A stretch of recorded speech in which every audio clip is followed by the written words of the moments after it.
In the name of scientific advancement, ancient physicians conducted experiments that would be classified as torture by any modern standard.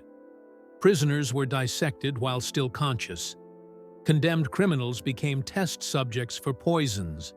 The dying were subjected to invasive procedures without consent. What follows are 7 cases where the pursuit of medical knowledge crossed into systematic cruelty. Moments when doctors became executioners and research became atrocity. Cleopatra's Laboratory of Death, 47 BCE. Alexandria, Egypt. Cleopatra VII, Egypt's final Ptolemaic queen, was known for her intellectual pursuits. At 22 years old, she had already mastered multiple languages and authored texts on medicine and cosmetics. But her interest in toxicology led her down a darker path. Working from a palace laboratory overlooking Alexandria's harbor, Cleopatra established a systematic program of poison testing, using condemned prisoners as unwilling subjects. The process was methodical. Prisoners already sentenced to death were brought before her, unaware they would become experimental subjects rather than receiving standard execution. Guards forced the first victims to consume plant-based toxins, extracts of hemlock, nightshade, and henbane. Cleopatra observed with clinical detachment, recording each symptom in meticulous detail. As subjects convulsed, she noted the timing of their distress. When one prisoner began foaming at the mouth after consuming belladonna extract, she documented the progression. First disorientation, then dilated pupils, followed by racing pulse, and finally, respiratory failure. Those who survived the initial test were not spared. Instead, they received progressively higher doses on subsequent days. Prisoners testing mineral poisons like arsenic compounds endured more prolonged suffering. Their symptoms began with violent stomach cramps and progressed to bloody diarrhea. Cleopatra was particularly interested in tracking how long consciousness persisted as organs failed. One account described her approaching victims during their final moments to ask what sensations they felt, treating dying humans as data sources rather than sentient beings. The most disturbing experiments involved combinations of toxins. Cleopatra sought the perfect balance, a poison that worked quickly but without excessive visible distress. Victims of these tests experienced multiple symptom cascades simultaneously, paralysis from one agent while another attacked the heart. Some remained fully aware as their bodies shut down system by system. Her findings would later inform her own suicide in 30 BCE, when she reportedly chose the relatively quick and painless death offered by asp venom over the lingering suffering she had so carefully documented in others. If you value this kind of historical examination that doesn't shy away from difficult truths about the past, please consider liking this video. The Forbidden Dissections of Montpellier, France. Physician Henri de Mondeville worked by day as a respected surgeon at the prestigious medical school, advocating for wound cleanliness in an era when most doctors believed pus was beneficial. But, as darkness fell, his pursuit of anatomical knowledge led him to cross boundaries that would horrify even his progressive colleagues. Medieval medicine remained largely based on ancient Greek texts that contained significant errors. Mondeville had grown frustrated with these theoretical limitations. He began by examining corpses obtained through bribes to cemetery caretakers. But examination of the dead wasn't enough.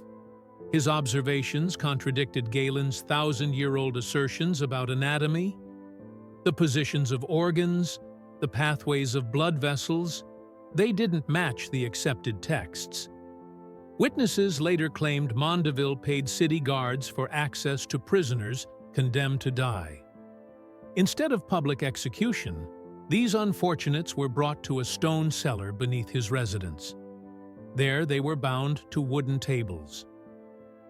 Mondeville administered crude sedatives, wine mixed with mandrake and opium, but these only partially dulled sensation.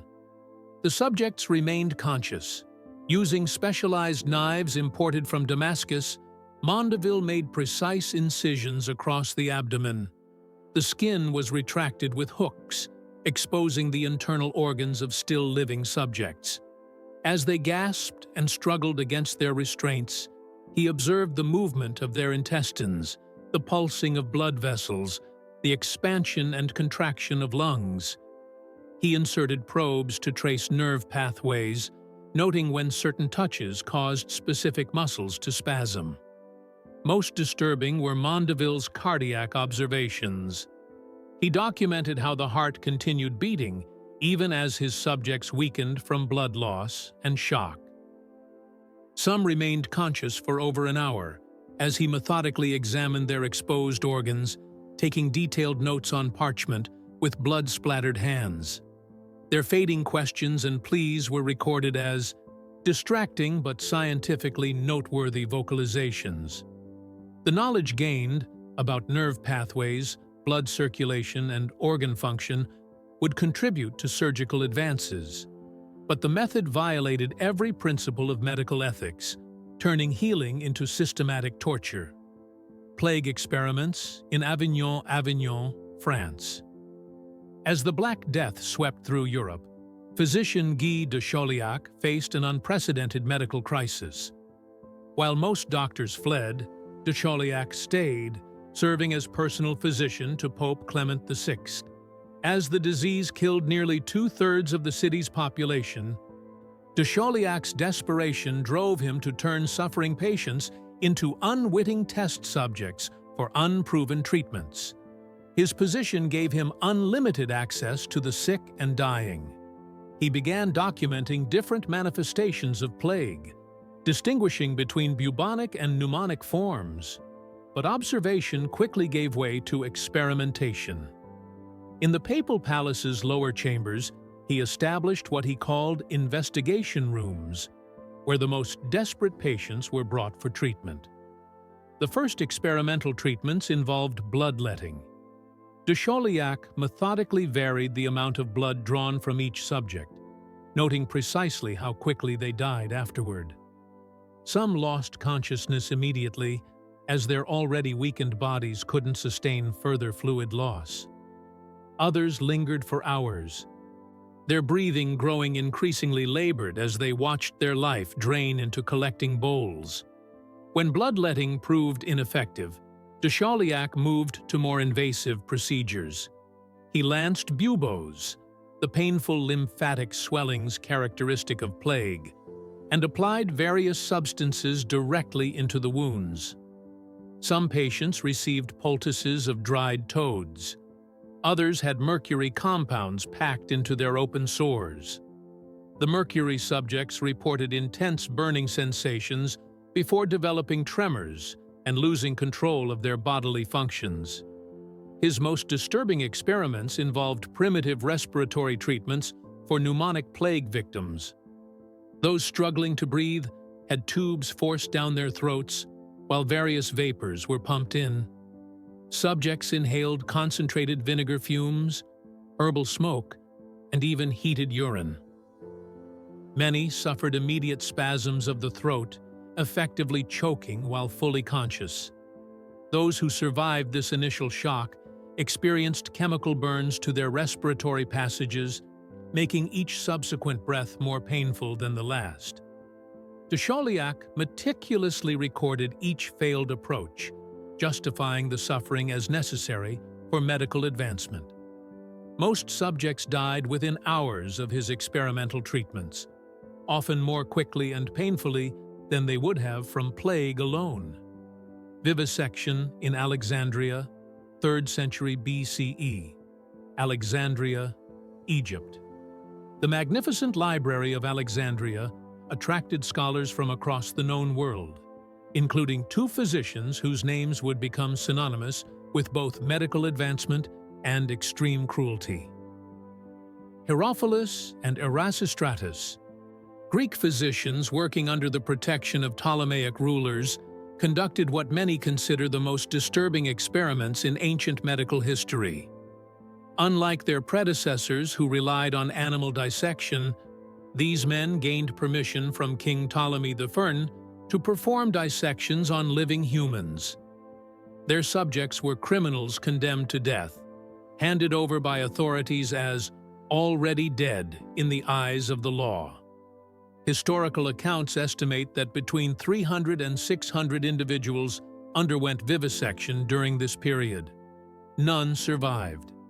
These cases raise profound questions about the relationship between scientific progress and ethical boundaries. Where should the line be drawn between research and cruelty? Share your thoughts in the comments. The procedures took place in a specially constructed chamber near the library. Subjects were fully conscious as they were strapped to inclined wooden tables. No anesthetics existed beyond wine, which was sometimes withheld to observe unclouded reactions. Using bronze and iron instruments, the physicians made precise initial incisions across the abdomen. Specialized retractors held the skin and muscle layers apart, exposing the internal organs of still-living subjects. As subjects screamed, Herophilus mapped the nervous system, tracing the paths of nerves from the spinal cord. He correctly distinguished between sensory and motor nerves by manipulating them in conscious patients, noting which touches caused pain and which caused involuntary movement. Erasistratus focused on the circulatory system, observing blood flow in exposed vessels and the still-beating heart. The most valuable subjects were those who remained conscious longest. Some accounts described physicians asking questions of the vivisected, inquiring about sensations as different organs were manipulated. One victim reportedly remained aware for nearly 2 hours as physicians probed his exposed brain, applying pressure to different areas and documenting the resulting sensory changes or muscle movements. Roman physician Celsus later wrote that while the knowledge gained might benefit future patients, to harm some to benefit others violated the essential principle of medicine. Yet this ethical concern didn't stop the practice from continuing for decades. The anatomical discoveries made through these experiments, the structure of the nervous system, the function of the heart valves, the pathways of blood vessels, formed the foundation of medical knowledge for centuries. But the cost was measured in hundreds of lives extinguished in conscious agony. Post-execution experiments, 18th century Europe. Public executions drew massive crowds, not just commoners, but also physicians, anatomists, and natural philosophers eager to conduct experiments on the freshly dead. The guillotine's efficiency had created new scientific questions. How long did consciousness persist after decapitation? Could life be temporarily restored through electrical techniques? The answers were sought through experiments conducted in the name of science, but with methods that horrified even hardened execution spectators. On May 14, 1754, in Copenhagen, physiologist Johann Winslow arranged special access to an executed murderer. Within seconds of decapitation, the still warm head was rushed to a waiting table, where Winslow began his investigation. He first pricked the face with increasingly sharp implements, carefully noting that the eyelids flinched and the jaw tensed for approximately 2 minutes after separation. When he shouted the condemned man's name directly into the ear, witnesses reported seeing the eyes briefly orient toward the sound. The most disturbing experiments involved Luigi Galvani's electrical theories.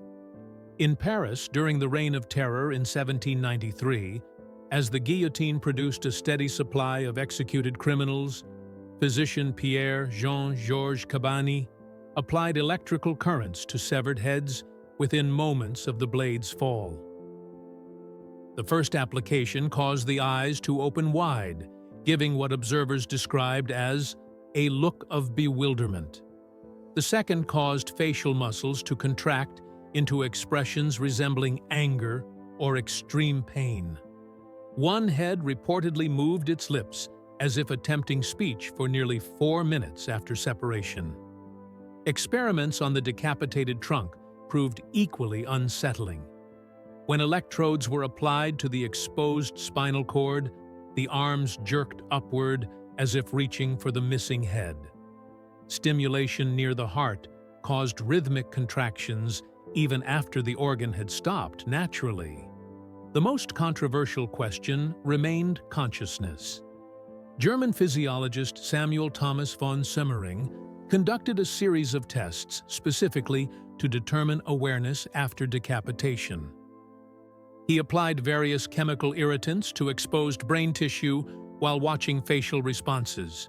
He reported that responsive expressions continued for up to 7 minutes, though with decreasing intensity. The implications, that the condemned might experience their own post-mortem examinations, disturbed even other scientists. Yet the experiments continued for decades, justified as necessary to understand the nature of death itself. The bronze bull of Phalaris, 570 BCE. Acragas, modern-day Agrigento, Sicily. The Sicilian city of Acragas fell under the control of Phalaris, a tyrant whose name would become synonymous with sadistic cruelty. Unlike rulers who simply executed opponents, Phalaris transformed execution into a grotesque form of entertainment and engineering. His most infamous creation was the bronze bull, a hollow metal statue designed not just to kill, but to create a disturbing acoustic illusion for those gathered to witness the death. The device was created by Paralaeus, an Athenian brass worker who sought the tyrant's favor. The life-sized bull was cast from bronze, with meticulous attention to anatomical detail. Inside was a hollow chamber large enough to contain an adult human. What made the device uniquely horrific was its acoustic design.